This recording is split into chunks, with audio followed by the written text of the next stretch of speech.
warahmatullahi wabarakatuh. Perkenalkan, nama saya Zahratul Rahmah dengan NIM 205-22077. Saya dari kelas B. Oke, di sini saya akan menjelaskan resensi dari buku Metodologi Studi Islam karya Profesor Abudinata. Nah, ini dia bukunya. Saya membeli buku ini di Shopee online.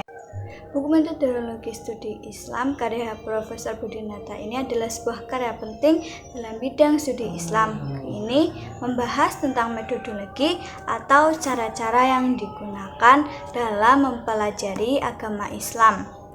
Nah, dalam pengantar bukunya, Profesor Dr. Abudinata menyatakan bahwa buku ini bertujuan untuk membantu pembaca untuk memahami cara-cara yang tepat dalam mempelajari Islam serta memberikan landasan teoritis yang solid untuk melakukannya. Ini ada 481 halaman. Tebal. Buku ini terdiri dari 3 bagian. Yang bagian pertama membahas tentang pengertian dan karakteristik metodologi studi Islam. Untuk bagian kedua membahas tentang metode-metode penelitian dalam studi Islam serta metode historis, metode kualitatif, dan metode kuantitatif. Ini bisa dilihat pada halaman bab 10 halaman 165 ya. Dan pada bagian ketiga membahas tentang aplikasi metodologi dalam studi Islam seperti penelitian tentang tafsir, hadis, fikih, dan sejarah Islam. Itu dari penelitian juga ada di buku ini. Nah, salah satu hal yang menarik dari buku ini adalah pendekatannya yang terintegrasi. Profesor Dr. Haji Abudinata tidak hanya membahas tentang satu metode penelitian saja, melainkan membahas berbagai metode penelitian yang dapat digunakan dalam studi Islam. Hal ini memungkinkan pembaca untuk memilih metode penelitian yang paling sesuai dengan pertanyaan penelitian yang ingin mereka jawab. Ini dari buku ini itu kita bisa banyak belajar ya tentang metodologi, jadi nanti dibaca-baca. Selain itu, buku ini juga memberikan gambaran yang jelas tentang karakteristik dan tantangan yang terkait dengan masing-masing metode penelitian. Misalnya dalam bab tentang metode historis, Profesor Dr. Haji Abudinata membahas tentang pentingnya kritisme sejarah dalam mempelajari sumber-sumber sejarah Islam. Dalam bab tentang metode kualitatif, beliau membahas tentang pentingnya keakraban dengan konteks sosial dan budaya tempat penelitian yang dilakukan. Nih, di dalamnya nanti bisa lebih jelas. Dalam tentang metode kuantitatif, beliau membahas tentang pentingnya memperhatikan aspek statistik dalam melakukan analisis data. Selain membahas tentang berbagai metode penelitian, buku ini juga membahas tentang pentingnya penggunaan metodologi dalam mempelajari Islam. Profesor Dr. Haji Abudinata MA mengemukakan bahwa penggunaan metodologi yang tepat dapat membantu kita memahami sumber-sumber Islam dengan lebih baik, menghindarkan kita dari kesalahpahaman dan memperluas cakupan pengetahuan kita tentang Islam. Namun Meskipun buku ini kan banyak manfaatnya ya, juga pasti ada mempunyai kekurangan. Kekurangan buku ini menurut saya adalah bukunya menggunakan bahasa yang sulit dipahami. Bahasanya itu tinggi ya, dan terlalu akademis bahasanya, jadi sulit dipahami bagi pembaca. Selain itu, buku ini juga terkesan terlalu teoritis dan kurang memberikan contoh yang konkret tentang bagaimana metode-metode penelitian yang dibahas, yang contoh yang bisa diterapkan dalam penelitian Islam itu. Ini contoh di buku ini tuh kurang ada contoh-contohnya gitu. Tapi kesimpulannya, metodologi studi Islam adalah buku yang sangat bermanfaat bagi para pembaca yang ingin mempelajari agama Islam dengan pendekatan ilmiah yang tepat. Buku ini ditulis dengan jelas dan sistematis sehingga mudah dipahami oleh pembaca dari berbagai latar belakang. Oleh karena itu, saya sangat merekomendasikan buku ini kepada siapa saja yang ingin memperdalam pemahaman tentang agama Islam dengan pendekatan yang lebih ilmiah. Ini bisa dibeli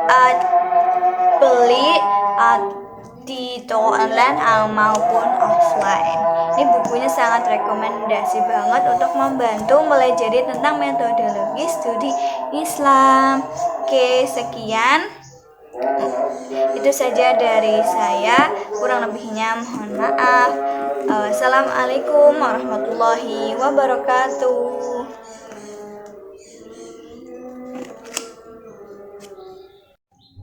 Kehadiran agama Islam yang dibawa oleh Nabi Muhammad SAW diyakini dapat menjamin terwujudnya kehidupan manusia yang sejahtera lahir dan batin. Di dalamnya terdapat berbagai petunjuk tentang bagaimana seharusnya manusia itu menyikapi hidup dan pada kehidupan ini secara lebih bermakna dalam arti yang seluas-luasnya. Petunjuk-petunjuk agama mengenai berbagai kehidupan manusia sebagaimana terdapat di dalam sumber ajarannya, Al-Quran dan hadis, tanpa amat ideal dan agung.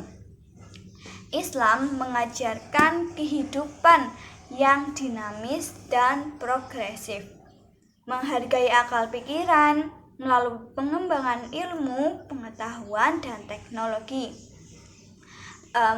Bersikap seimbang dalam memenuhi kebutuhan material dan spiritual, senantiasa mengembangkan kepedulian sosial, menghargai waktu, bersikap terbuka, demokratis, berorientasi pada kualitas, mencintai lingkungan, mencintai kebersihan, mengutamakan persaudaraan, berakhlak mulia, dan bersikap positif. Sebenarnya dalam ajaran agama Islam itu mayoritas ajarannya mengacu pada masalah sosial. Bahkan dalam suatu penelitian disimpulkan bahwasanya Al-Quran memiliki 4 hal yang bertemakan tentang kepedulian sosial.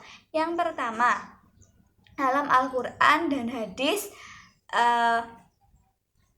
proporsional yang terbesar ini ditujukan kepada masalah sosial. Yang kedua, dalam kenyataannya bila urusan ibadah bersamaan waktunya dengan urusan muamalah yang penting, maka ibadah itu boleh dipendekkan atau ditangguhkan, tetapi di sini tidak boleh ditinggalkan.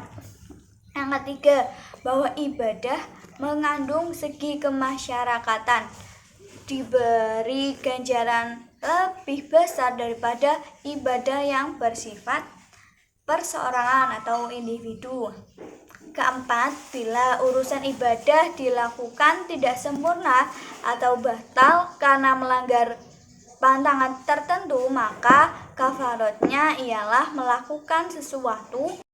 Dalam buku ini juga membahas tentang kegunaan metodologi, yaitu untuk mencapai suatu kemajuan kejeniusan saja itu belum cukup, melainkan harus dilengkapi dengan ketetapan memilih metode yang akan digunakan untuk kerjanya dalam bidang pengetahuan. Metode dan berpikir yang benar tak ubahnya seperti orang yang berjalan.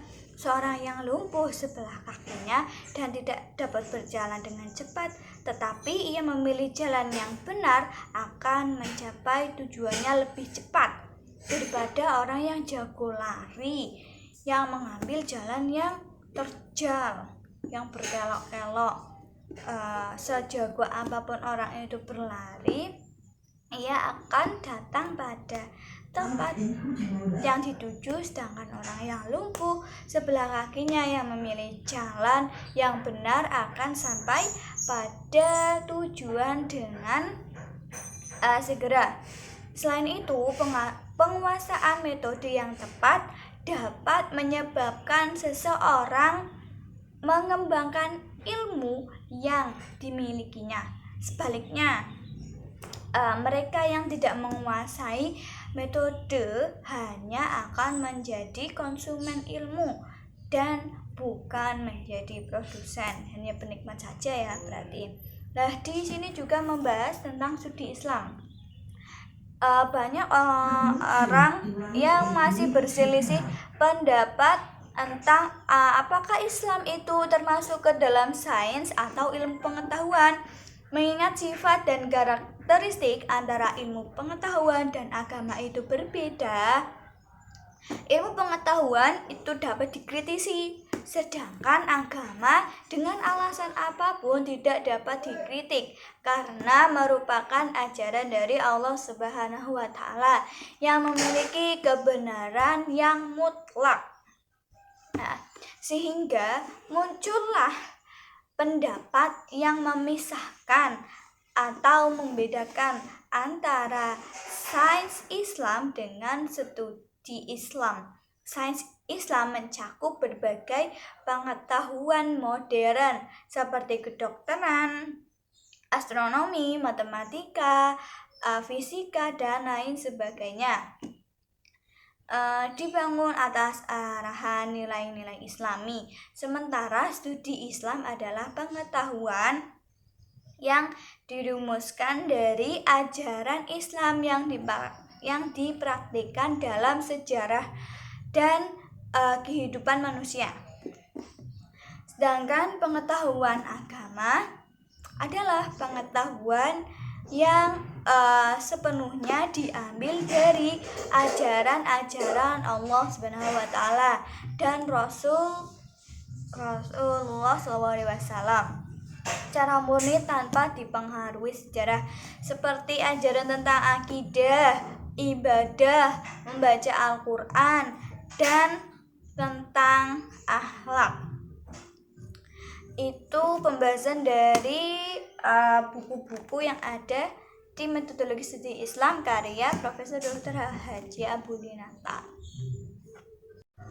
Cukup sekian dari saya, kurang lebihnya mohon maaf.